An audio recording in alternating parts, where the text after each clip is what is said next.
Well, Dr. Kieran, thank you very much. So, welcome to Wellness Wednesdays. What we're trying to do, just so you know, is free the kink, and we have about 12 communities, all kinksters, all alternative lifestyle.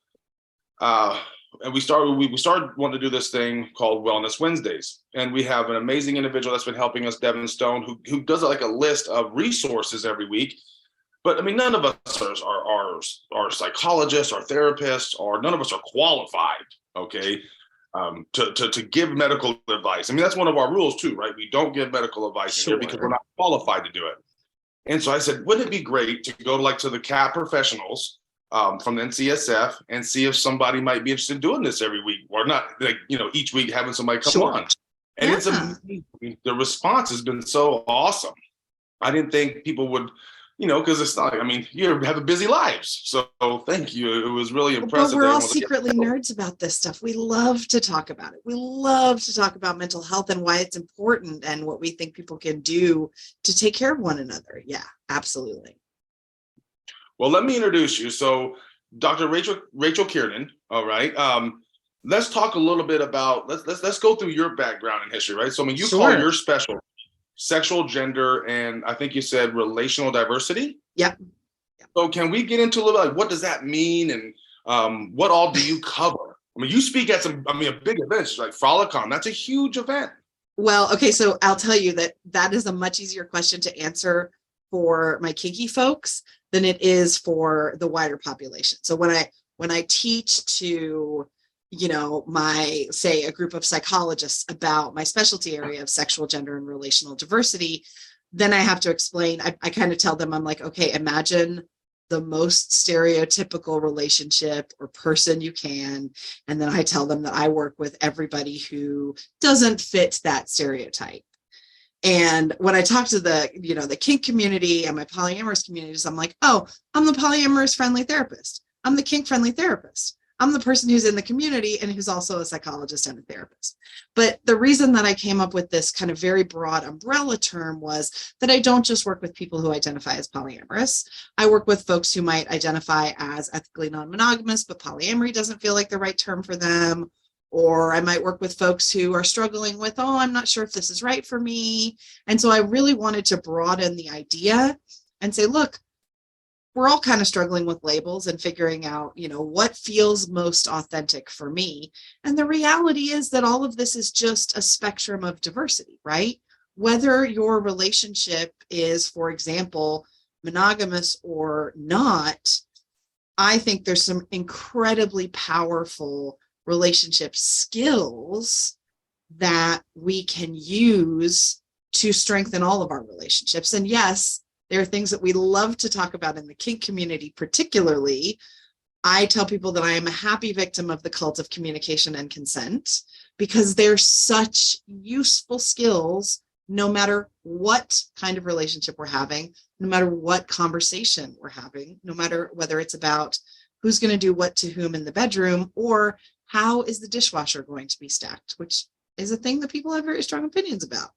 Absolutely. And so I say that this is my area of specialty because I work a lot with folks who are members of the LGBTQIA plus community. I work with folks who are members of consensually non-monogamous relationships, and I work a lot with folks who are in consensual power exchange. And those are kind of the terms that we're seeing in the psychology literature right now, but really around kind of polyamory, kink, and queer communities. So that's become my broad term for the work that I do, but that's what that means. Yeah. How did you decide I'm going to be the provider in the kink community, in the poly community? I got so lucky. I am one of the luckiest people in the world. And I owe all that thanks to this community in so many ways.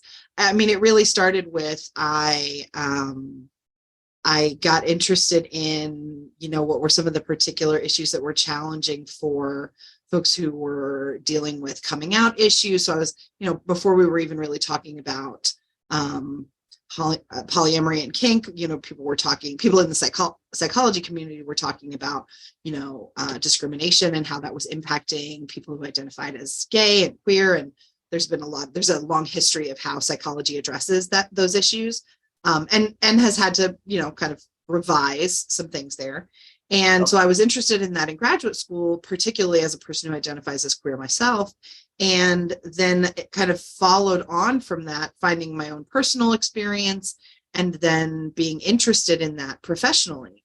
But the really fun and important answer to your question is that I worked for agencies for a long time. I worked in college counseling.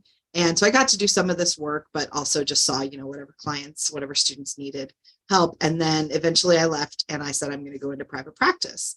And when I started my private practice, I was at Frolicon one year, and because I'd been going for several years, and I had gotten cards for my private practice, and a member of the community there got a hold of my card somehow and said, can I give these to people? And I said, yes, please. I'm building my private practice. I really need to build my practice. And that person, and through them, the polyamory and kink community, and this was before we were really doing telepsych, so that this was in Atlanta, absolutely built my private practice. And that was 15 years ago. And I would not have been able to stay in, like owning a small business, being in private practice, if it hadn't been for that community trusting me in the first place and building my practice by word of mouth. And so I would teach classes at Frolicon and try to give back as much as I could to this community that's been a personal and professional home.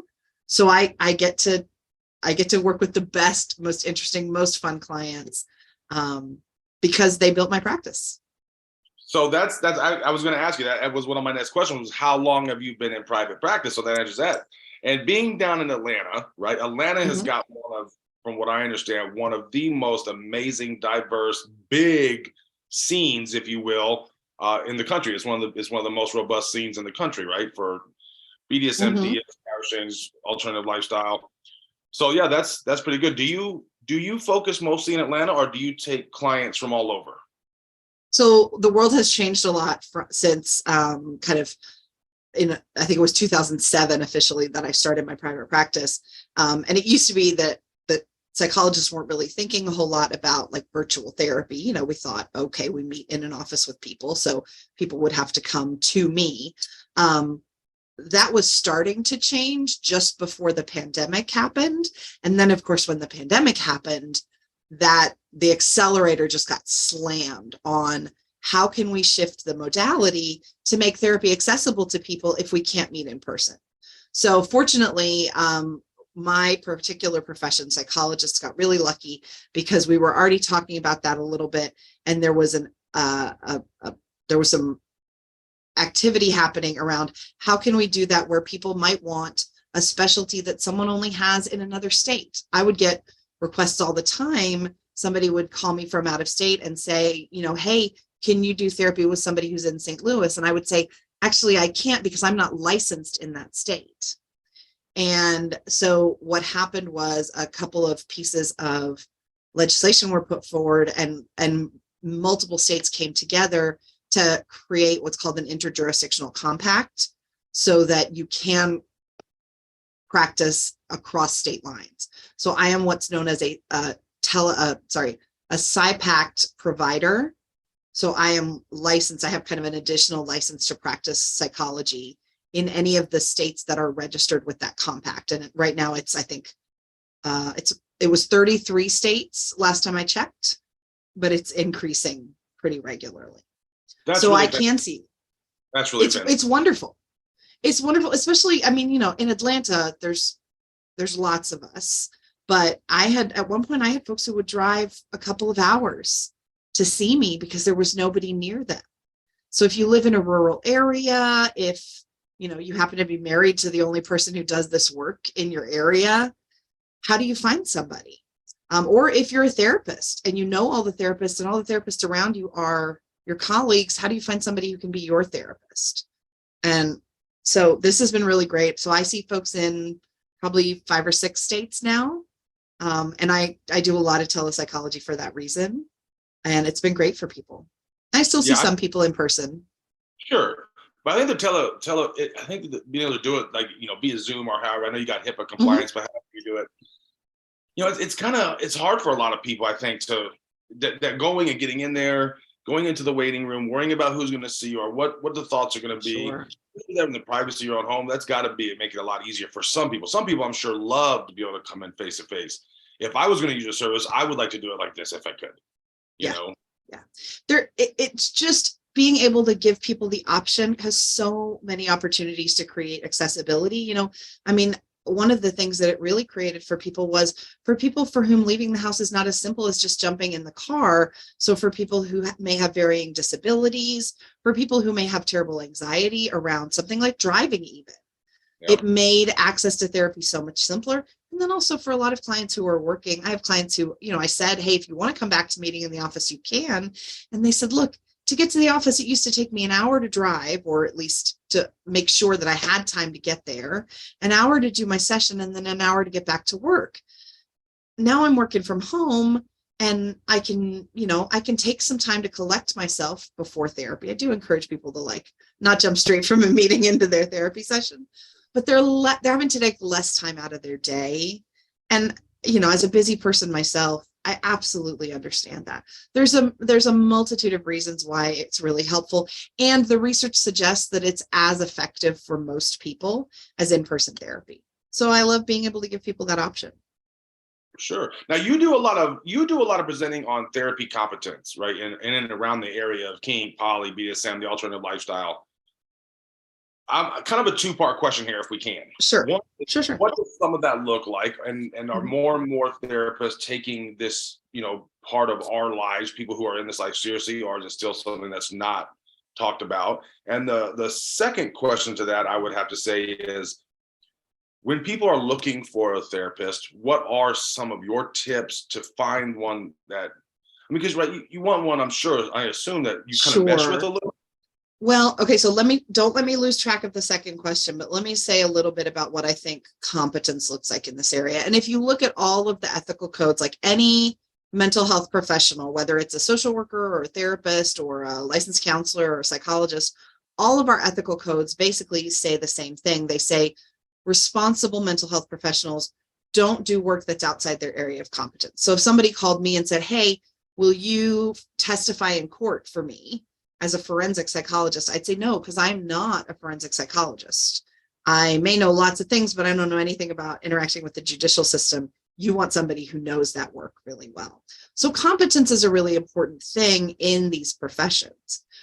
What that competence looks like when we're talking about areas that are related really to kind of, if you think of intersecting identities for people. So this is a similar thing that we talk about often when we're talking about clients' race, their national origin, so many different pieces of who a person is.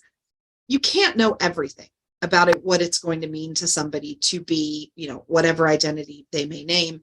But we also don't want to go in completely unknowing, right? So there's this important balance point. There's a very, very well-known textbook on cultural competence that talks about balancing knowledge, awareness, and skills.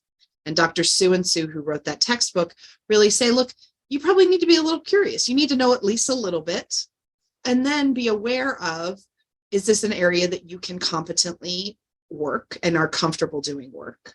And then have the skills to ask good questions. So when I think about this for, somebody who is part of the kink community coming to therapy, I want the therapist that they come to know enough about this world to not make the ooh face. Yeah. And because we pick up on micro expressions, right? We pick up on people's initial reactions. And so a little bit of knowledge can go a long way to people not having a strong initial reaction that may not be their ultimate reaction. Sure. And sorry, go ahead. It's got to be hard if you don't have any experience. So for instance, if you don't understand a poly dynamic, or if you don't understand ethical non-monogamy, to give sound advice, if you only know monogamy, how can you give advice on that, right? Well, yeah, if people haven't really considered what else might there be in the world, it can be really challenging. And it's not necessarily a good use of, say, if I'm the client, of my therapy time for somebody to be processing through and figuring those things out, right? So it's my responsibility as a therapist to maybe learn some of those things outside of the room. Now, that doesn't mean I can know everything. And I will say this as a person who, like, I spend most of my day talking to people who are polyamorous or kinky or, you know, a ton of different labels.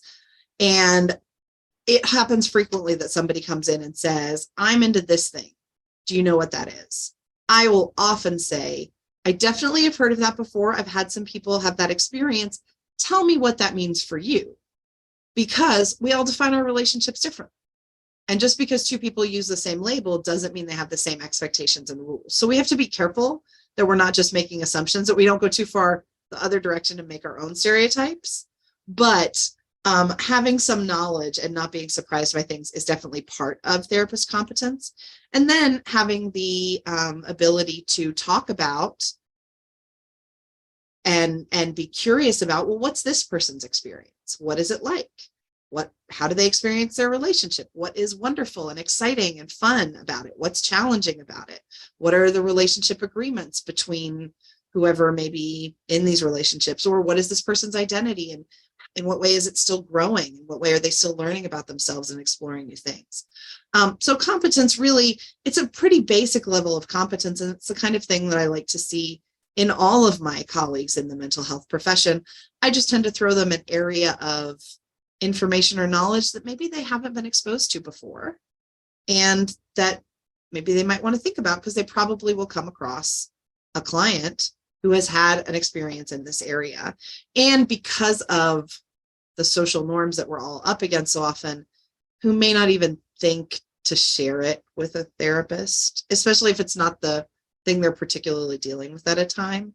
So really what I want is for all of us to be able to feel safe talking about our identities and our relationships with our therapists. I think that's pretty basic.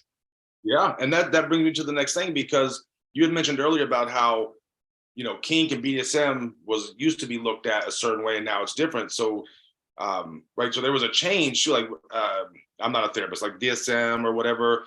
Right? Yes. Now, I mean, we were all classified as just terrible perverts, right? And now, and I am one. Yes, okay, free the perverts, but we, you know, they classified it as a mental illness. Is that kind of correct? And now they don't. So this is my super nerdy, like, teacher self, but it's such a nerdy little detail, and it's buried in the changes that they made in the DSM-5, which came out in 2013. And there was a ton of other big changes that everybody was really excited about and interested in. And so this really didn't get talked about often. But yes, if you look in the section of the DSM that is specifically about, they call it paraphilias, so anything to do with sex and dysfunction. If you look in that section, it used to be that the title of each of the categories, it would just say things like exhibitionism, right? And that's different from the way that they write all of the other categories, because in the DSM, almost everything is such and such and such disorder. And so what they did in DSM-5 was they changed it and they fixed it. They said, it's not just exhibitionism, it's exhibitionistic disorder. And they made it align with all of the other categories in the book, which is that in order for something to be a disorder, it has to have significant distress or dysfunction with a little asterisk, or be harming somebody else. And so basically, without going into a 2-hour lecture about what that whole thing looks like, what happened with those categories is that if somebody is not significantly distressed about their sexual desires, or experiencing dysfunction, you know, like getting arrested for masturbating in a shoe store, right, or they're hurting somebody else. So if they're violating somebody else's consent, that's kind of an automatic challenge. If they're not meeting those 3 criteria, then it's not diagnosable as a disorder. And so it is a little bit, it really is kind of like, yeah, free the perverts, right? It's like, it really says kinky sex is just that. It's just kinky sex.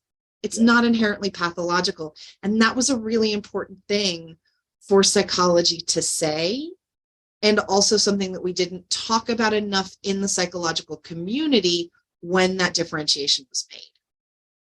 Exactly. It's really great. I think about, I mean, because the stigma, right? You grow up, I mean, I'm 40. Yes. So that gives you an idea of my time frame. Might you grow up in parents around Catholic parents and this and that, and it, Oh, same. whoo, and so, and you just think about all the stigma that you've been piled on your whole life, and it's like, hey, look, I'm not weird because I like to vlog, or I'm not this because I like this, or I enjoy this. I mean, we run a littles group, and it's amazing how much shame littles get. It's just Oh, ridiculous, so much. And it's so frustrating. isn't I, it? it's so painful. And it's such, I tell people that the best part of my job is being able to look at people, and people will often, either in the first session or eventually, they'll tell me something like, I'm a little, or I'm into ABDL, or I'm into, I want to be heard, or whatever it is. And I'll look at them and I'll go, okay. And really, it's just as simple as that. I mean, my face basically is saying, like, yeah, I still like you. And that moment is often the most meaningful thing in the world to somebody, because what I'm trying to communicate in the heart of this work really is, you are no less lovable because of this particular thing about yourself. And yet, how many of us struggle with that, with really believing that in our heart of hearts, because of all the messages that we've gotten from the world that tells us that in order to be lovable, we have to be impossible standards of perfect in 1,700 different ways, particularly around sex, which we have the most confusing and just problematic ways that we address sex in our culture, right? It's okay if you're using it to sell something, but it's not okay to talk about it. There you go, 100%. That's a problem. And you think it's supposed to be something fun and exciting and adventurous, but no, we can't talk about it. We all know it. So then how do we learn how to do it, or what we want? Yeah. Yeah. It's let me ask you this, because I hear you're in the community, obviously. I mean, you go to Frolicon, you've been around a lot of different probably events and things. I hear this so much about how mental health and BDSM and the intersexuality of that are, where, if you like BDSM, if you're into flogging, you must have some severe past trauma. Something's got to be wrong a little bit in order for you to like that. And I try to get people, I don't believe that. I just don't. There's no research that supports that. Yeah. There's no research that supports that. Think of it this way. I'm going to liken this to one of the hardest truths for me. There are good therapists in the world and also bad therapists. I would love for there only to be good therapists, but also people are people, right? Similarly, there are people in the world with no trauma, and there are people with trauma. And similarly, there are people in the kink community who have trauma in their background, but that's not necessarily why they're in the kink community. So those two things may intersect, but actually it goes back to something I tell my undergraduate students all the time. Correlation is not causation. Ooh, I like that. Cannot infer causation from correlation. We can't know. Human beings are an experiment with way too many variables to say A causes B. All we can say is, hey, look, A and B happen together. But do A and B always happen together? So does a trauma history and being kinky always happen together? No. So there must be something else there. So I'm going to go down, and I'm going to circle back to get the answer to another question. But I want to around, because at Free the Kink, like I said, we're 55, almost 60,000 members across all of our communities. We have every day, we have, between all the groups, there's at least 100, 150 new people that come in, and it's a lot of new people. And I think when they hear this message, from you, they're gonna feel better about saying, yes, I can ask the questions. And but how let's talk about self-care. Let's start there, because the deepest thing, I think, right? And I was talking to a great friend of mine who is on self-introspection. He's probably one of the greatest people I know about that. He's all about that.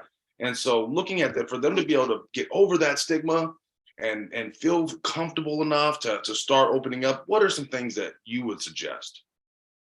So I actually think that there are some ways that in the kink community, we do things that we can then turn into useful skills in the rest of our world. So, and it's hard because of course, then we hold ourselves to really high standards. But if you think about, we've probably all had or either gone to a class or read a thing about, okay, how do we do a negotiation? What do I need to know? What do I need to communicate to a person? And often it's about like, okay, wait, what do I like and want? What are my hard limits? What are my soft limits? What works for me? Like, do I have any injuries that we need to steer clear of? Many of us kind of have that down, or if somebody's new, some of the kind of more established people in the community are trying to share that and teach that and say, like, this is what you need to be talking about. We're all about consent and communication and passing on those skills. A lot of the work that I do is just a kind of a psychological version of that, where I'm like, okay, wait, stop and sit with yourself and think about, in any given day, what do you like? What do you not like? What do your hard limits need to be? Maybe not in this scene that's happening, but in the world with other people, right? Now, that doesn't make it easy, because maybe you discover that your hard limit is like a really toxic parent. Setting that hard limit is incredibly difficult. And soft limits are even harder sometimes because they get really smushy and messy, especially with families. But it's the same kind of learning experience, right? Sometimes you try something and discover, oh, I thought I was going to really like that. I thought that was going to really work for me. Turns out not so much. And so we continue learning and growing. We're all just this big project where we're continuing to learn and grow and refine how we take care of ourselves all the time. So one of the things I really love about our kink community is that sometimes we make explicit things that haven't been. And we can take that and turn it into something really useful in one of my favorite places to play, which is, I've taught lots of classes, and I taught a lot about things like polyamory. And I will go into a room and I'll say, okay, everybody count your relationships. And, there's people doing complicated calculus on their fingers and all of this. And I'll look at them and I'll go, you're all wrong. And they'll go, what? No, because I will guarantee that most people in this room forgot to count their relationship with themselves. And that's often what self-care is. It can be as physical or as clear cut, as even contractual sometimes, as formal, as protocol oriented as some of our kink stuff, but it's a relationship with ourselves. And it means sometimes it kind of, I joke about it being our own grown-up. Maybe sometimes we have to be our own dom, which I know doesn't sound fun to many people, but sometimes we have to, right? And we have to think, okay, what helps me? What works for me? How do I do that? Yeah. Right. Look, the hardest thing is that self-introspection. The hardest thing is asking the whys of yourself. And also, like, I know, especially, and I'm going to say this, not trying to put labels on anything, but especially I think for a lot of submissives, they put so many people ahead of themselves. They forget about themselves, that there is a human that needs certain things there. And so it's just important to take that time and to look inside and ask those questions. Question everything, as my friend always says. He says, question every damn thing. Absolutely. Absolutely. And also question compassionately. I think there's a lot to be said for that kind of rigorous introspection, but also the compassionate approach to that. I always think of, like, I think I look like a golden retriever most of the time, because that dog head to the side look. I'm like, that's interesting. Tell me more about that. Just imagine a lovely, loving, sweet animal looking at you and going, okay, tell me what that's about, to yourself all the time. Because I think what happens is we get really rigid with this about it. And we're like, I have to figure this out. I have to do it now, and I have to do it perfectly.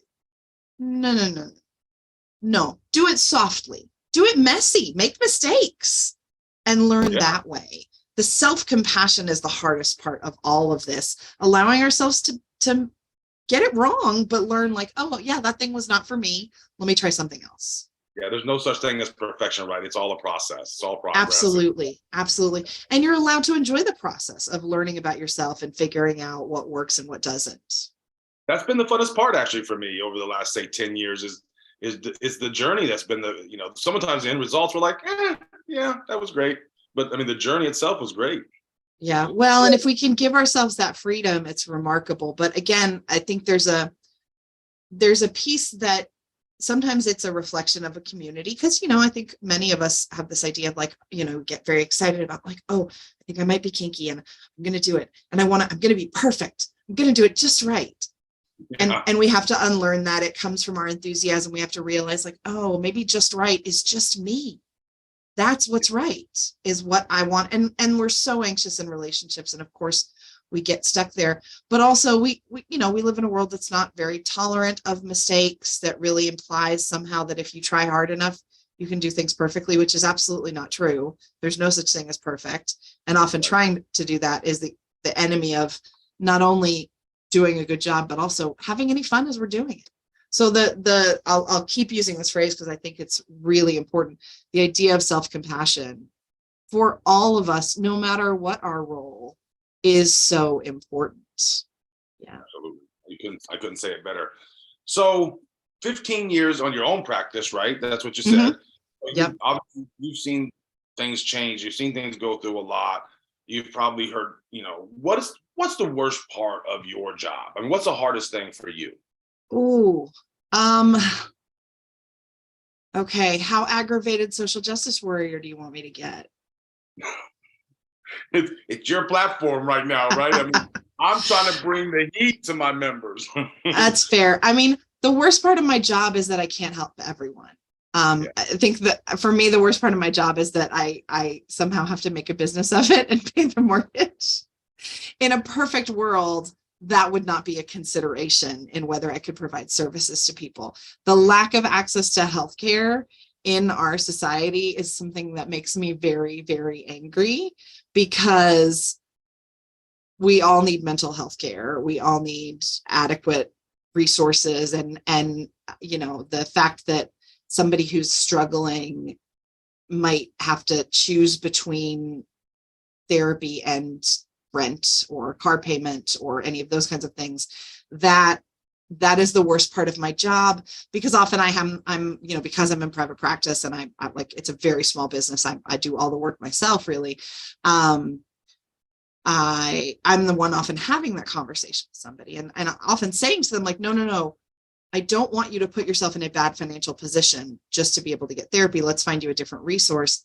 But the lack of access to mental health care is something that I get very, very upset about, because we all need it. I'm with you. That's 100%. I don't know if you've ever heard of an organization called Pineapple Support. They provide. They're wonderful. So we just did a fundraiser for them, and Leah and I were talking, and it's like, even with their discounts and everything, it's like $100 an hour, and that's with significant discounts. It is so expensive, and insurance doesn't cover so much of this stuff, and it's just like, man, it's crazy when you think that how many of our problems as we get down the line are actually because we couldn't handle something mentally earlier on, that if we could have just got some help and got through it, man, the lives would have been so much better, Agreed. And also preventative mental health care, ongoing support. It's not that, we're not talking about the medical model that we tend to use is like, if you ignore, let's say I break a chip of bone in my ankle and I ignore it and I walk on it and walk it may get worse and worse. And eventually I need like a $200,000 surgery. Whereas I could have gone and gotten, a couple of $1,000s worth of care. Mental health care really isn't usually like that. Mental health care, we can do great things with just kind of maintenance and continual support, which is why I get extra frustrated of like, oh yeah, let's just deny people kind of ongoing preventative healthcare. I'm like, preventative healthcare is where it's at. Yeah. Let's talk we're going to circle back now, because sure. I wouldn't promise you I wouldn't let you forget. Someone needs help. How do they find a good therapist? How do they know what to look for?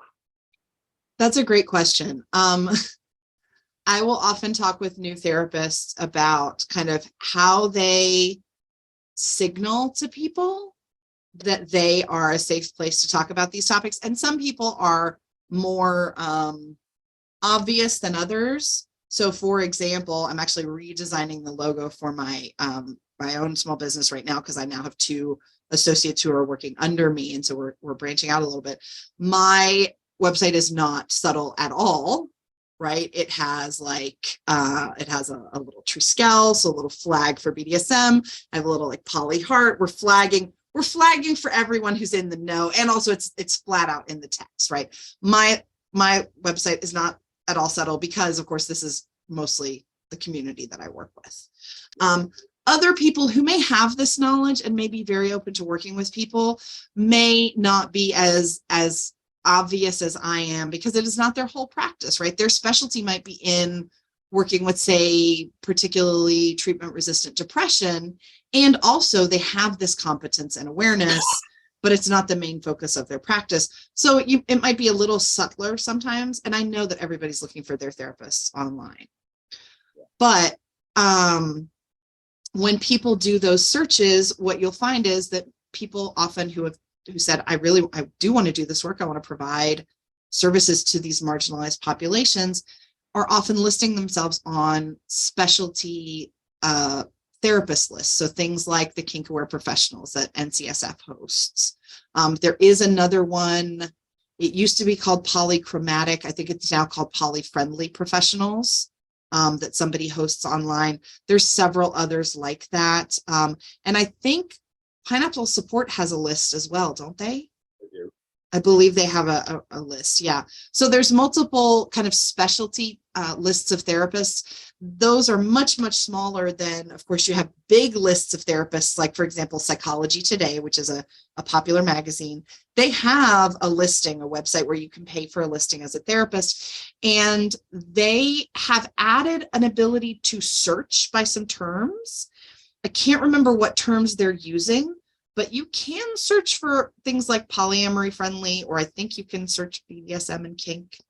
Can't remember if it's theirs or if it's the APA, American Psychological Association psychologist locator. One of them added it as a result of some activism a group that I'm part of did.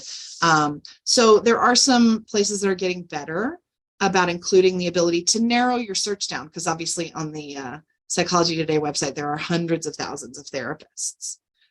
But finding those niche lists can really help and can help find people in your area. The other thing that I tell people is I joke all the time that finding a therapist is like finding the right pair of shoes, right? If it's a great day, you might go and try on those first pair of shoes and it fits great, let's go. But sometimes you have to try on several pairs of shoes. And even if you find 5 or 6 therapists, all of whom know about kink or know about whatever the particular topic you need to address is, you still might find that the first one you're like, I don't think that person's a great fit for me. It might just be that the interpersonal energy between you, that the way that you communicate just isn't quite there. Now, doesn't mean you shouldn't give everybody a fair trial, but it is okay to meet with several people or even just talk to them on the phone and pick the one that feels like it might be a good fit. Yeah, because ideally you're going to be spending, a lot of time with this person over, I don't know how long it lasts. I mean, it could be years, right? It's going to depend on the person, absolutely.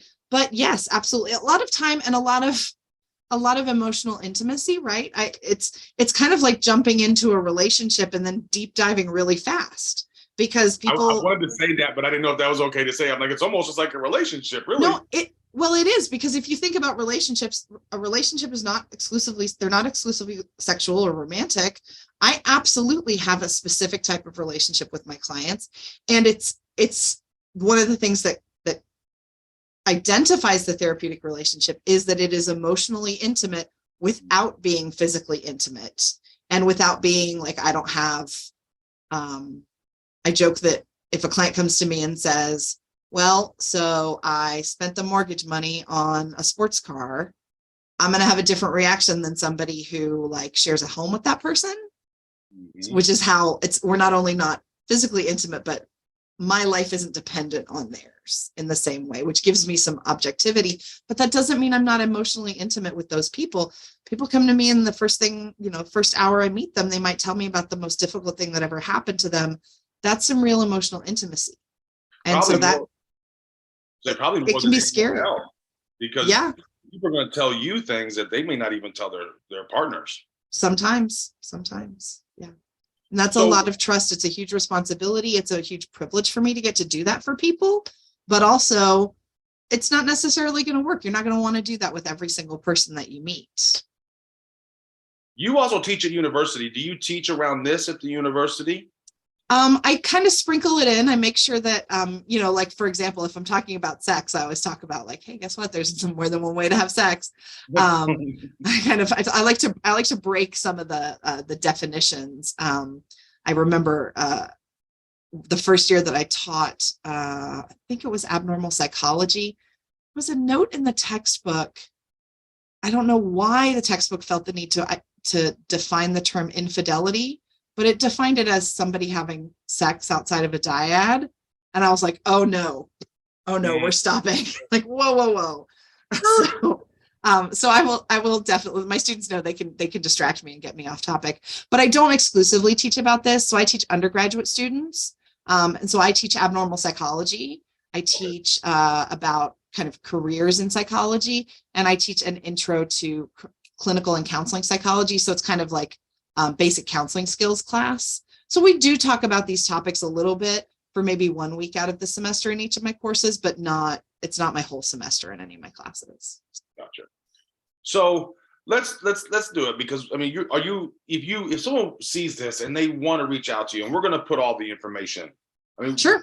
What's the best steps for them? They reach out to your website, they want to call you. What if someone's really needs help, and they're like, oh man, I just connect with that person. I connect with Dr. Kieran. How do I reach out? Okay. So a couple of things to think about. First of all, if somebody is hearing this and they are in like distinct emergency need, call 911 or go to the local emergency room. I want to just make a little plug and say, I know that especially when people are feeling like I am in danger and I don't know if I can keep myself safe, I know that that is a terribly scary time, especially because people have often heard stories about like, what is it like to be hospitalized, and that, mental health receiving facilities often don't have enough resources, and there's often long waits. That's definitely true. But I'll tell you that as a person who I work in outpatient, so I'm not working in any of the hospitals or anything, but the therapy that I do works best with alive people. So do what you need to do to keep yourself alive, and then come see me. So if it's an emergency, call 911, go to the emergency room, use your resources wisely. In terms of finding an outpatient therapist like me, it could be me, it could be anybody else, do some searching, talk to your network. I always tell people, ask people if they know of a therapist that they like. You may not want to have the same therapist as like your best friend or your partner, because there's a conflict of interest there, but you may find out like the 3 or 4 people that everybody likes in that word of mouth thing, especially within a community that has shared interests, can be really powerful. So let's say you find somebody you like. Let's say it's me. So my website is www.storybrook.com. My practice is called Storybrooke Therapy and Consulting because I'm a book nerd, and it's spelled STORIE, which is the old spelling of story. STORIEBROOK.com. So I have a practice, and I have 2 social workers who also work with me. And we have a very, very small practice. And so if 1,000 people hear this and all want to be their clients, it's going to take me some time to recruit some new employees. But we always will help people with referrals, right? One of the things I really feel passionately about is if somebody contacts me and says, hey, I really need this particular thing, I need to use this particular insurance, or I need somebody who's near me, at the very least, I'll help them find the resources they need, even if it's not me. That's part of what I believe my ethical responsibilities hold me to. So look for a person's website, read some about that person, look on their website, see if you can learn something about them, something about how their practice works. Often there'll be information there about costs, insurance, billing, how you can contact them. For our practice in particular, Storybrooke, there is a contact us link on that website. It sends an email to our office. There's also an email address and a phone number there, although I'll tell you, therapists don't tend to answer our phones because we're always in session with clients, so we tend to leave them turned off, but we will return phone calls. But don't be afraid to contact several people and see what happens. And you may get people saying, I'm sorry, I have a wait list, or I'm busy. But again, ask for referrals, ask who else they know that might be able to do that work, ask who might be a good fit for you. Perfect. I want to ask you one more question that's kind of a Sure. personal question. Not personal, but Absolutely. we have in our community, and the one thing that I think a lot of people need to be aware of, if it hasn't already been implied, we'll make sure it is. The things that we talk about with you are it's safe, right? We worry about law enforcement coming into our communities, and I know and I hate to have to do that because I know a ton of like cops that are kinky as hell, Oh but yeah. we get scared because if they're mandatory reporters, and I was beating my slave with a cane last night, even though this is all consensual. I mean, technically we're breaking the laws, and so we get so concerned. So anything that's said with someone like that's a licensed individual like yourself, I mean, as long as it's not a crime, a real crime, I mean, So it's safe. yeah. So bear in mind, I'm licensed in the state of Georgia. So the mental health law that I know the best is Georgia, but there's very little difference from state to state. But the law in most states around mental health practitioners, it's actually the same as the law that all physicians are under around mandatory reporting. The law basically says if somebody is an immediate danger to themselves, which means that's about future activity, right? So if somebody says to me, I'm going to leave here and I am going to hurt myself or somebody else, that's when that mandatory reporter regulation comes into play. This is a thing that many people don't know. Somebody can come into my office and say, I committed this crime last night. And I'll look at them and go, well, that was an interesting choice. I cannot call the cops and tell them that somebody committed a crime. That's outside of the bounds of confidentiality. That person has a legal privilege with me based on the signed informed consent that the rules of my practice, the rules of my profession, and also the signed informed consent. So I'd be in breach of my professional ethics code with that. Okay. Yeah. Good. And I do think that's important. It's also important because my standard joke when I meet with new clients is, if you didn't expect me to keep your information private, why on earth would you tell me anything?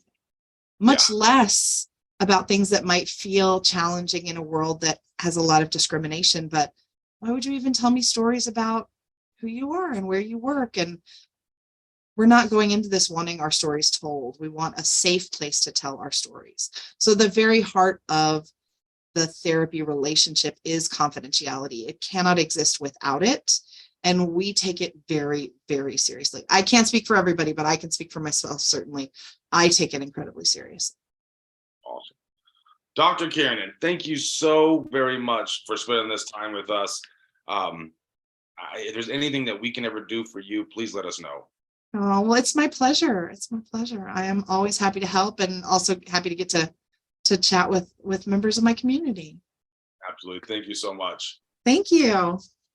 So just so you know, real quickly here, this will be cut out. Sure. This will come out second week of March. We were trying to build a couple up. So Sure. don't want to get started and then miss a week if we can help it. Sure. I think a lot of people are going to tune in for the Wellness Wednesdays. Awesome. And as soon as it goes up, it'll go up on YouTube and then in all of our 12 groups. I'll shoot you the link so you can check it out, obviously. And then if there's anything, if you ever need to promote something or share something, please, FTK, we'd be glad to help you with that. Sure, that would be great. So I should have probably mentioned this, but it's not a big deal. I'm part of the we have a committee, part of the American Psychological Association, it's really focusing on consensual non-monogamy and getting appropriate recognition and non-discrimination kind of supported by APA. Every so often we will have either somebody's doing a piece of research or we might even have a petition at some point. So if that happens, I'll let you know, because if we can get that in front of people's eyes, that would be fantastic. 100%. 100%. But also if in the future you're kind of like, hey, I want to do a Wellness Wednesday thing. And if you want, if you just want to talk about a particular issue, or I actually have a colleague who's working with me, who's working on a kind of a class that's based on that idea I was telling you about, that idea of like, well, who are you and what do you want? Yes. So getting her to talk about that one day might be really fun. She hasn't finished creating it yet, but even getting her to talk about that for half an hour might be a really useful topic. That would be a lot of fun. Anything we can do to bring, anything we can do to bring awareness and to know that these people are not alone. There is help out there for us.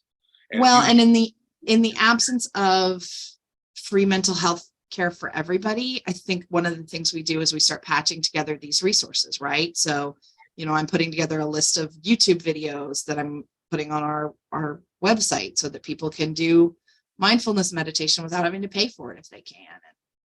So yeah, I'll subscribe. yeah, Make sure I feel subscribe. free to put our website, somewhere, and I'm still building, but as I keep adding the resources, I'm hoping our resource page is going to be a really useful place for people to go and just feel like I need something to listen to. I need a new idea. I need a journal prompt, those kinds of things. So one more quick thing before Sure. I let you actually enjoy your evening. I'm so sorry for keeping you. No, but, that's okay. I had mentioned littles, and you kind of perked up there. So obviously you worked with some littles and worked around that. Mm-hmm. We are holding a Littles Con. We're doing one of, if not the first conference, all devoted That's to littles wonderful. caregivers. It'll be in Las Vegas, April 19th, 20th, and 21st of 2024. So Okay. next year, not this year. If you would be interested, I will keep you up to date on the event. Maybe you might want to come out and be one of the featured speakers or teach a class or something. I would love that. I would love that. It's one of those places where there's so much discrimination, and I often, even in the room with therapy, like people know I am the kink safe therapist kind of thing. And it's still the place where people are like, so I'm a little, they're still afraid to talk about it. And my heart just, it's a place that has my heart. I'm glad to hear, because when I could almost see that, and I don't want to be like I judged you, because I didn't, but when I mentioned it, it almost kind of like you lit up a little bit. I deliberately then kind of said a couple of things, because I was like, yeah, I want the littles to know that I see them. They're there. You're part of this community too, because they can get so overlooked sometimes. They really are. And most of them are so shy and scared. And so, yeah, we have Littles Fort, which is about 5,000 members.